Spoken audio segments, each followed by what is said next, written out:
Authentication और authorisation. Auth का मतलब क्या होता है, यहाँ लिखा आपने auth, it means authentication and authorisation. अब इसका मतलब क्या है समझो। अभी तक हम लोग क्या कर रहे थे, फॉर एग्ज़ाम्पल आप लोगों ने ये एक मशीन यूज़ करी, ये क्या यूज़ कर रहे थे हम, दूसरी मशीन मतलब सर्वर कह सकते हैं, और ये तीसरा क्या यूज़ कर रहे थे हम लोग, डेटाबेस यूज़ कर रहे थे। लाइक इसको तुम या तो फ्रंट एंड मान लो, या तो इसको क्या मान लो, पोस्टमैन, इसको आपका सर्वर मान लो, जिस भी पोर्ट पे आप इसको रन कर रहे हो। फॉर एग्ज़ाम्पल इस पोर्ट पे मैं क्या कर रहा हूँ, इसको रन कर रहा हूँ, और ये क्या था आपका डेटाबेस, राइट।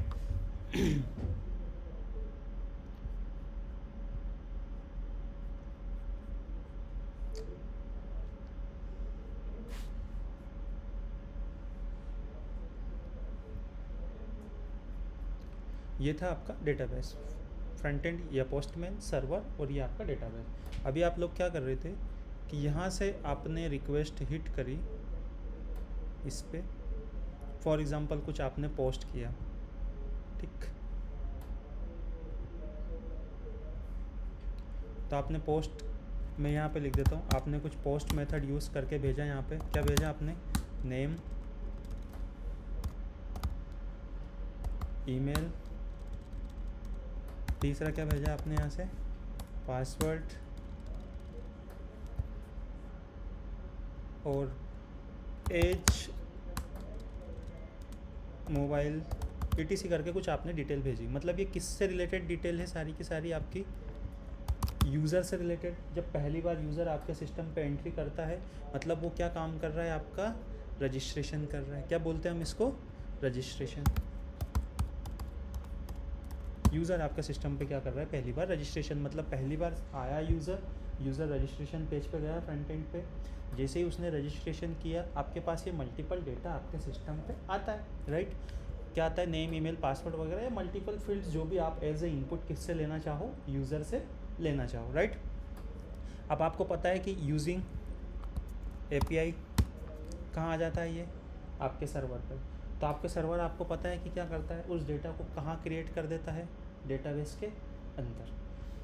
अब यहाँ पर एक चीज़ नोटिस करो कि आपने क्या लिखा, ईमेल एंड पासवर्ड। अब फॉर एग्ज़ाम्पल मैं ये मान के चलता हूँ कि आपने ईमेल की वैल्यू सबमिट करी, कोई भी मैं मान के चलता हूँ कि मैंने मेरा नाम लिख दिया पवन .2001@gmail.com, ठीक। मैंने पासवर्ड वाली फील्ड में लिख दिया। अभी क्या लिख रहे हैं हम, ज़्यादा से ज़्यादा जो मेरी आदत है पासवर्ड रखने की, मैं क्या लिखता हूँ, PA और @1 2 3 4 5, ताकि मैं बार बार भूलूँ ना, मल्टीपल मुझे याद ना रखना पड़े पासवर्ड, क्योंकि काम अपना टेस्टिंग का है, बार बार अलग अलग पासवर्ड के साथ। तो एक मैंने पैरामीटर फिक्स कर रखा कि P पहला लेटर कैपिटल, दूसरा वाला स्मॉल, @1 2 3 4 5, कोई सा भी पासवर्ड मैं इस तरीके से यूज़ करूँगा। सिर्फ यहाँ ये मत रखना कि मेरे निजी जीवन में पासवर्ड मैं ऐसे रखता हूँ टेस्टिंग के लिए, ठीक है। क्लासेस के पर्पस में, ताकि मुझे याद ना रखना पड़े। जैसे अब मैं करुणा के नाम से बनाऊंगा तो मैं क्या रखूँगा उसका, कैपिटल K A @1 2 3 4 5, आयुष के नाम से तो A कैपिटल स्मॉल A @1 2 3 4 5, ठीक है। सोचो, अब तुमने एक चीज़ नोटिस करी हो कि सर्वर से होता हुआ एज इट इज़ डेटा आपके डेटाबेस में गया, पासवर्ड भी वैसे ही गया, और कि आपका जो ईमेल है वैसा का वैसे ही चला गया। आपने डेटाबेस में, जैसे आपने यहाँ ये बनाया और एज इट इज़ डेटाबेस में ले जाकर आपने पासवर्ड भी डाल दिया, और आपने क्या डाल दिया, ईमेल भी वैसा का वैसा रख दिया। जैसा यूज़र ने एंट्री करी वैसा ही आपने उसको कहाँ ले जाकर डाल दिया, डेटाबेस में। अब इन केस कभी आपका डेटाबेस इधर उधर हो जाए, किसी के हाथ लग जाए, समझ रहे हो, या किसी के लिए पासवर्ड डिकोड करना बहुत ईजी हो जाए। फॉर एग्जांपल मुझे करुणा की SQL फाइल हाथ लग गई, तो मेरे पास तो सारे यूज़र्स के पासवर्ड आ गए, क्योंकि अपन ने तो एज इट इज़ ईमेल तो है ही सही, तो पासवर्ड वैसा वैसे, तो मेरे लिए तो सारे यूज़र्स का एक्सेस लेना आसान हो गया। मतलब कुल मिला के ये बात अपने को समझ में आ गई कि अगर एज इट इज़ पासवर्ड अगर आपने डेटाबेस में डाल दिया, मैं बहुत बेसिक एक आपका स्ट्रक्चर क्रिएट कर रहा हूँ माइंड में कि किस तरीके से चीज़ें काम करती है। कि अगर आपने एज इट इज़ पासवर्ड अगर डेटाबेस में डाल दिया, गलती से कुछ भी इधर उधर हुआ तो पूरे यूज़र की ईमेल और उसके पासवर्ड आपके इधर उधर हो सकते हैं, जो कि अच्छी बात नहीं है। तो हम क्या सोचते हैं यहाँ पर कि फॉर एग्ज़ाम्पल अगर मैं एज इट इज़ डेटा मेरे को नहीं डालना है तो मैं कुछ बीच में ऐसा करूँ कि जो ये पासवर्ड आपका आ रहा है, पासवर्ड फॉर एग्ज़ाम्पल क्या आया मेरा इस तरीके से PA@12345, इसको मैं कर दूँ हैश। हैश का मतलब मैश, इधर उधर कुछ भी। तो इसी पासवर्ड को लेके मैं कुछ इस तरीके से कन्वर्ट कर दूँ उसको। फॉर एग्ज़ाम्पल आपका पासवर्ड आया, यहाँ से आप उसको हैश कर रहे हो और हैश करने के बाद जो आप डेटाबेस में जो पासवर्ड डाल रहे हो वो कुछ इस प्रकार से है आपका, ये मान के चलो, ये मान के। तो पासवर्ड क्या डाला था आपने, PA@12345, डेटाबेस में कैसा गया। अब ये हुआ कैसे, कुल मिला के यही पासवर्ड है जिसको आपने तोड़ मरोड़ के और डेटाबेस में, तो क्या यूज़र को ये डालना पड़ेगा क्या, नहीं। आज तक कभी इंस्टाग्राम पे आपने कुछ और पासवर्ड डाला, जो आपने सेट किया था वही करते हो आप लोग। हुआ क्या, अब समझो कहानी। और यहाँ पर जो आपकी बैकएंड की मशीन है वो क्या काम करती है, ये बैकएंड है आपका, मतलब कुल मिला के क्या है, सर्वर। यस, बस आ रहा हूँ मैडम, 2 मिनट देना मेरे को, उसको बोल देना बैठने का। तो ये आपकी बैकएंड मशीन है। अब बैकएंड पे हमने कुछ ऐसा प्रोग्राम लिखा कि यूज़र ने जो पासवर्ड आपको इनपुट दिया एज ए इनपुट, आपने उस पासवर्ड को हैश कर दिया और हैश करके डेटाबेस में दूसरा पासवर्ड स्टोर कर दिया। ये कब हुआ, आपके रजिस्ट्रेशन के टाइम।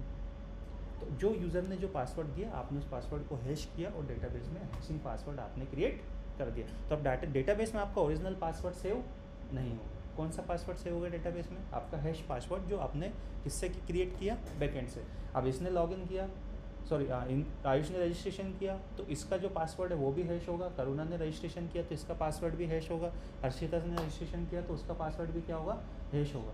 बट अब प्रॉब्लम ये है कि क्या सर हम कौन से पासवर्ड से लॉगिन करेंगे, कौन से पासवर्ड से लॉगिन करेंगे। तो ये तो रजिस्ट्रेशन की कहानी आ गई कि आपको क्या करना है, इसको हैश करना है। कौन से टाइम पे, रजिस्ट्रेशन के टाइम पे, जब पहली बार यूज़र अपने पासवर्ड क्रिएट करता है, क्योंकि अपन क्या लेते हैं उससे ईमेल के साथ पासवर्ड, तो क्या कर देते हो तुम, उसको हैश कर देते हो। अब बात कहानी आती है कि सर फिर लॉगिन के टाइम पे क्या होगा। अब लॉगिन के टाइम पे तो यूज़र फिर क्या डालेगा, अपने ईमेल, एंड यूज़र क्या डालेगा, उसके पासवर्ड डालेगा, राइट। तो पासवर्ड तो यूज़र को तो यही पता है ना,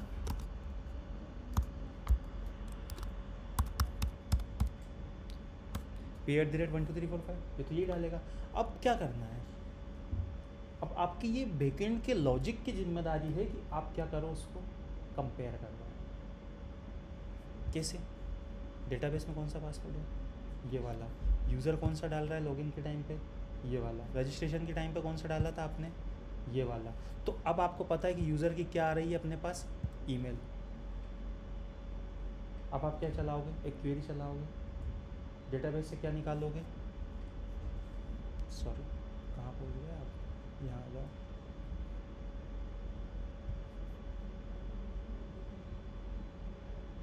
आपने क्वेरी चलाई कि इस ईमेल से रिलेटेड डेटा निकाला आपने, खास करके क्या निकाला, पासवर्ड निकाला, ठीक। अब जिस तरीके से आपने हैश किया था उसी तरीके से आप उसको क्या करोगे,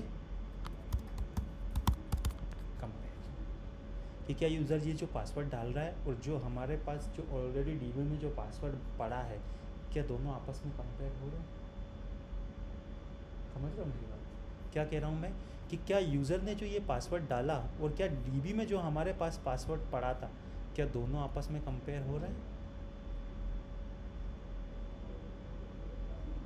अगर हाँ तो यूज़र को लॉगिन की एंट्री दे दो, और नहीं तो पासवर्ड डज नॉट मैच। समझ रहे हो। अब एक्चुअल में यूज़र डालता कौन से है, ये वाले जो उसने पासवर्ड बनाए हैं, और बैकएंड में डेटाबेस में हम कौन से डालते हैं, हैश करके। और जब वो लॉगिन करता है तब क्या करवाते हैं हम, पासवर्ड का कंपैरिजन। क्या करवाते हैं, पासवर्ड का कंपैरिजन। तो ये कहानी क्लियर है, कोई डाउट।